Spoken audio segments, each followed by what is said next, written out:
of the equilibrium constant of the backward reaction. That means that Kf will be equal to 1 by Kb. It is inverse of each other. The rate of the reaction will be directly proportional to the concentration of the reactants, right? And it is proportional to the concentration of the reactants raised to the power which is equal to the stoichiometric coefficient. Rate of forward reaction and rate of backward reaction will become equal. So what does that mean? Rf will be equal to Rb. Rate of forward reaction will become equal to rate of backward reaction.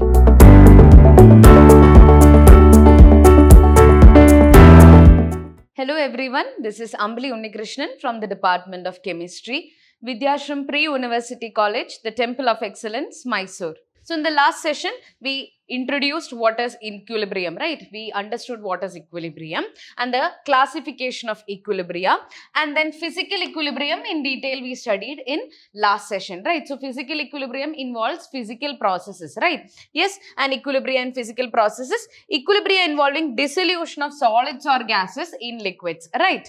Yes, as well as the general characteristics of physical equilibrium. So physical equilibrium, that is the first classification we have completed in the last session itself.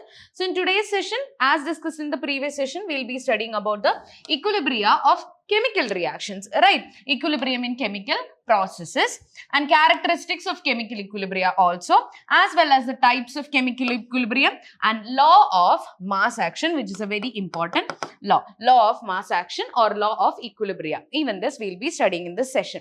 Okay. So in the last session also we have studied this. What is a reversible reaction and what is an irreversible reaction? So, in equilibria, the equilibrium is attained only if it is a reversible reaction. That means it has to happen in the forward reaction as well as in the backward reaction. It should happen simultaneously and in the equal rate as well, right? So, let's see reactions in which reactants react to form the products under certain condition, and the products also react to form reactants under the same conditions are called as reversible reaction. That means reactants should combine and form the product as well as the products should combine. Now, in the reverse reaction, what happens? The products will act as the reactants, right? So, that is what is written here. The products will also combine and form the reactants. Both way the reaction should proceed, right? So, for example, calcium carbonate decomposes to calcium oxide and carbon dioxide under certain temperature and pressure conditions. At the same temperature and pressure conditions,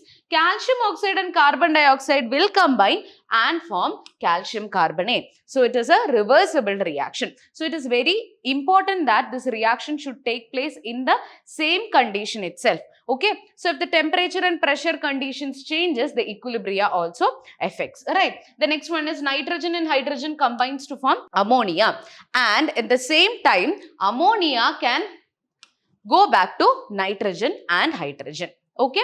Now, the reactions in which only reactants combine to give products, but products do not react to give back the reactants under the same conditions are called as irreversible reaction. That means magnesium and oxygen combines to form magnesium oxide, but magnesium oxide does not give back magnesium and oxygen. So, this is only a one-way reaction, right? So, that is why it is called as an irreversible reaction. I hope it is clear. Now, we are going to consider, that is, we are going to study about what? Chemical equilibria, right? That is involving chemical processes. So, we are going to consider a reversible reaction. A plus B is combining to form C plus D, as well as C and D is combining to form A plus B.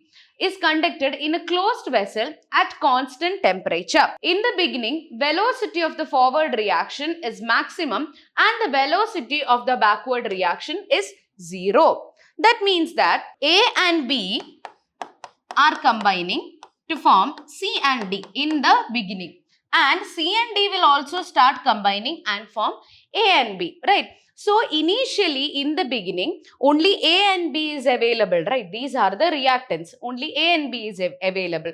So, what happens? The rate of the forward reaction will be more. The speed with which or the velocity with which the forward reaction, which is forward reaction A and B combining to form C and D, this way. So, the forward reaction or the velocity at which the forward reaction is taking place will be more, right? Initially, there is no C and D. right? Now, once C and D is also starting to form, now what happens? Yes, this side also the rate increases. Now that means the backward reaction velocity also increases. And at a point, what happens is the velocity of the forward reaction and the velocity of the backward reaction will become equal, right? So let's see, as the reaction proceeds, velocity of forward reaction goes on decreasing. Why it goes on decreasing? Yes, because A and B is getting used up, right? A and B is combining and forming C and D, right? Yes, and velocity of backward reaction goes on increasing after some time. Velocity of forward reaction will be equal to the velocity of that of backward reaction. V1 will be equal to V2. So the velocity after some time, what happens to the velocity of forward reaction and backward reaction? It will become equal. That is, it is at a state of chemical equilibria now. So it was a chemical process, right? So what happens? Initially, the forward reaction velocity was more. Then what happens? After a while, it starts decreasing and the backward reaction velocity increases, and after a certain point, what happens? This will become equal, right? Now we can say that the system is in chemical equilibrium. So let's understand it with the graph. So it's a concentration time graph. So as you can see, initially the concentration of the reactants will be more, right? There will be no concentration of the products here, that is C and D. That is why it is in 0. So initially the concentration of A and B is shown here. Now what happens? As time proceeds, the concentration of A and B will decrease, right? A and B will decrease. Now what happens to the concentration of C and D? It is being formed, right? So concentration of C and D will increase. Now you can see here the concentration of products is increasing, the concentration of reactants is increasing, right? And at a point or after that point, what happens? Yes, the concentration becomes equal. That is why you can see a straight line here. Even though the time is proceeding and the reaction is taking place, there is no effect of concentration with time, right? That is why you can see a straight line here. Is it decreasing or increasing? No, right? After this point, it is a straight line you can see. That means that concentration is not depending, right? So this state is called as the equilibrium. I hope it is clear. Now, let's understand the characteristics of chemical equilibria. Now, chemical equilibria is dynamic. Dynamic means what? As you can see here also, when you observe the graph, you might feel that, okay, now it has become a straight line. That doesn't mean that. You might think that, okay, the reaction has stopped happening. That means now A and B is not reacting as well as C and D is not formed also. You might think like that. But it is a dynamic equilibrium. That means that it doesn't stop. It's not static equilibrium. The reaction will be still taking place.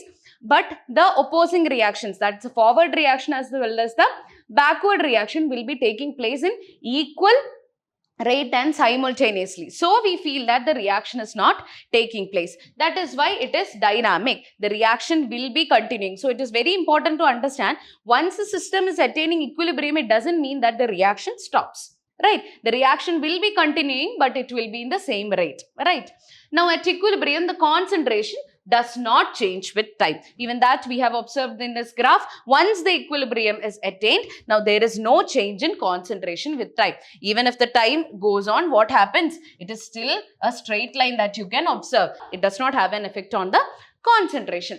Now, catalyst has no effect on the position of equilibrium. Okay, because it alters both forward and backward reaction to the same extent, but equilibrium attains quickly. Okay, so what is the use of a catalyst? Catalyst is used to generally to speed up a reaction, right? So it is important to know that it does not change the position of the equilibrium. It just helps in attaining the equilibrium much more quickly, right? Because it affects the rate of forward reaction as well as the backward reaction. So it will affect equally. The catalyst will have an effect equally on the forward as well as backward reaction. So the position where the equilibrium is attained won't change, but the equilibrium will be attained quickly. That's it, right? Now the position of chemical equilibrium can be disturbed by varying pressure, temperature and concentration. So as discussed before, the equilibrium we have to define it under a constant temperature and pressure condition. If we vary the temperature and pressure, of course the point of equilibrium will also change, right? It is independent of the initial concentration of reactants and products, but it depends on temperature. So what does equilibrium depend on? It depends on temperature and pressure, but it does not depend upon the initial concentration. So initially how much of reactants or products is available, that does not depend the equilibrium. Only the temperature conditions will affect equilibrium, right? Equilibrium constant. Now, what is equilibrium constant? We are going to discuss in the upcoming slides. Equilibrium constant for a reversible reaction is inverse of the equilibrium constant of the forward reaction. That means that, let us consider the same reaction we have considered before. This is a reversible reaction, right? So, the equilibrium constant for the forward reaction, let us write it as Kf. K stands for equilibrium constant and F is for the forward reaction. Now, for the backward reaction, let us consider it as Kb. Now, what does this sentence say? That equilibrium constant for the forward reaction will be inverse of the equilibrium constant of the backward reaction. That means that Kf will be equal to 1 by Kb. It is inverse of each other. Okay, if you know the value of the equilibrium constant for the forward reaction, the inverse of it, that is 1 by of that, will be the value of the backward reaction, right? Now, if the equation is multiplied or divided, equilibrium constant is equal to its respective power or respective roots. That means that, let us assume that, okay, the forward reaction only I am going to consider A plus B giving C plus D. So, now what I am going to do, the whole reaction I am going to multiply by 2. Okay, if I am going to multiply this reaction by 2, initially the equilibrium constant was 2. Okay, so now of course if I am multiplying the equation by 2, that means that the equilibrium constant will also change, right? But how does it change now? What will be the new equilibrium constant? It is not 2kf, it is kf to the power 2. It will become kf square, right? So it will be the power of that value. Whatever value we are multiplying, that will come in the power. So I hope it is clear. So once we do the numericals, it will be clear for you. So now moving on, chemical equilibria, it is classified into two types, homogeneous equilibria as well as heterogeneous equilibria. So from the name itself, you can identify something, right? Homogeneous, something is same there. Okay, so let's see. Equilibria is said to be homogeneous if reactants and products are in the same phase. If they are in the same phase, we call it as homogeneous equilibrium. Same phase means either the reactants and the products, all of them must be in the solid state, or else all of them must be in the gaseous phase, or else all of them must be in the liquid state. It is necessary both reactants as well as products should be in the same phase. Then we call it as homogeneous equilibria. So for example, hydrogen and iodine combines to form hydrogen iodide. Yes, you can observe here it is in gaseous phase. This is also in gaseous phase. This is also in gaseous phase. So this is what is called as homogeneous equilibria. Another example, nitrogen and hydrogen combining to form ammonia. All of them are in gaseous phase. So these are called as homogeneous equilibria. Next one is heterogeneous equilibrium. Equilibrium is said to be heterogeneous if reactants and products are in different phases. That means either the reactant and product will be in different phases. All of them will not be in the same phase.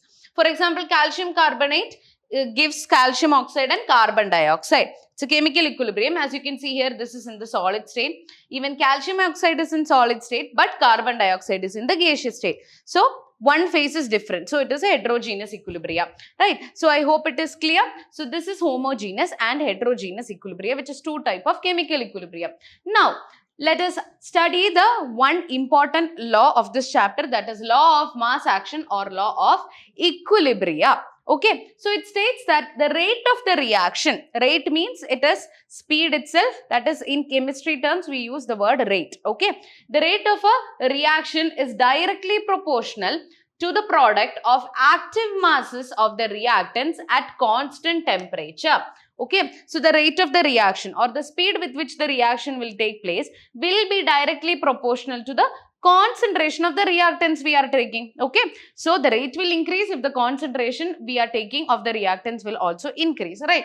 So let's understand and derive the equilibrium constant expression. So it is written as Kc. Okay, K stands for the constant and C. Okay, it is depending on concentration, right? So this is called as equilibrium constant, right? So let's see. We are going to consider a reversible reaction. AA plus BB is giving CC plus DT. It's a reversible reaction, right? That is why we are using this arrow. So now the small letter A, small letter B, small c, small d, it stands for the number of moles, right? And capital A, capital B, capital C, capital D stands for the reactants and products. A and B are reactants, C and D are products. Is conducted in a closed vessel at constant temperature. Now, A, B, C and D be the molar concentration of reactants. So, A is the reactant, right? If I am mentioning it in square bracket, that means that it is the concentration of A. Right. So, square bracket will represent the concentration. So, it will be the molar concentration and product A, B, C, D respectively, and let RF and R be the velocity of forward and backward reaction. So, RF will be the rate of forward reaction and RB will be the rate of backward reaction. F and B stands for forward and backward, right? So, according to the law, what does law of mass action say? The rate of the reaction will be directly proportional to the concentration of the reactants, right? And it is proportional to the concentration of the reactants raised to the power which is equal to the stoichiometric coefficient. So, what does that mean? Let us say. So, the rate of the forward reaction, okay, according to the law, the rate is directly proportional to concentration of the reactants. Now, just we are considering the forward reaction means only this part, that is AA plus BB giving CC plus DD. Only we are considering the forward reaction. So, in the forward reaction, which is the reactants, it is A and B, right? So, according to law of mass action, the rate of forward reaction must be directly proportional to the concentration of the reactants, right? So, that is why we are not considering C and D. It is directly proportional to the concentration of reactants raised to the power which is equal to the stoichiometric coefficient of the reactants. That means A raised to the power A and B raised to the power B. So, this stoichiometric coefficient that you can see, that should be put in the power, right? Now, if that is for the rate of forward reaction, how can we mention the backward reaction? So, in case of backward reaction, now it will be CC plus DD giving AA plus BB, right? It is in the backward direction. So, now who is the reactants here or which are the reactants here? It is C and D. So, how do I write the rate for backward reaction? It is directly proportional to concentration of C and D, right? Now, those are the reaction raised to the power C, raised to the power D. Okay, so that is what is written here. I hope it is clear. Now, where Kf is the velocity constant for forward reaction. So, now applying the law of mass action to the backward reaction, we get this equation.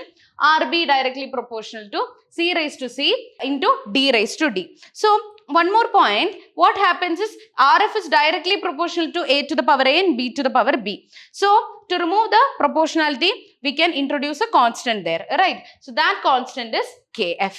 Okay, so you will get it is equal to instead of directly proportional. So, this Kf is the equilibrium constant for the forward reaction. Now, same law of mass action we are applying for the backward reaction. Rb will be directly proportional to C to the power C into D to the power D. Now, again proportionality to remove it, we introduce the constant Kb, where Kb is the velocity constant for backward reaction.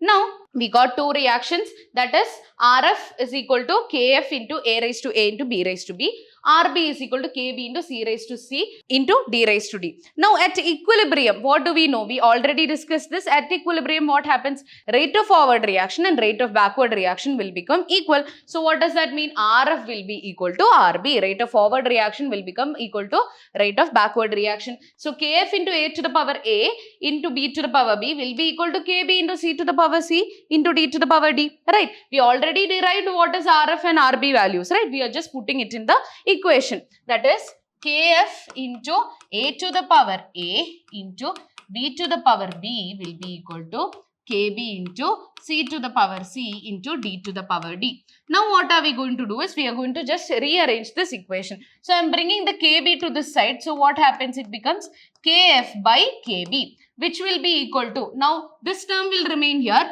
this A and B terms I am going to take it to the other side of the equation. So, what happens? It will come in the denominator. So, the equation becomes C to the power C into D to the power D divided by A to the power A into B to the power B.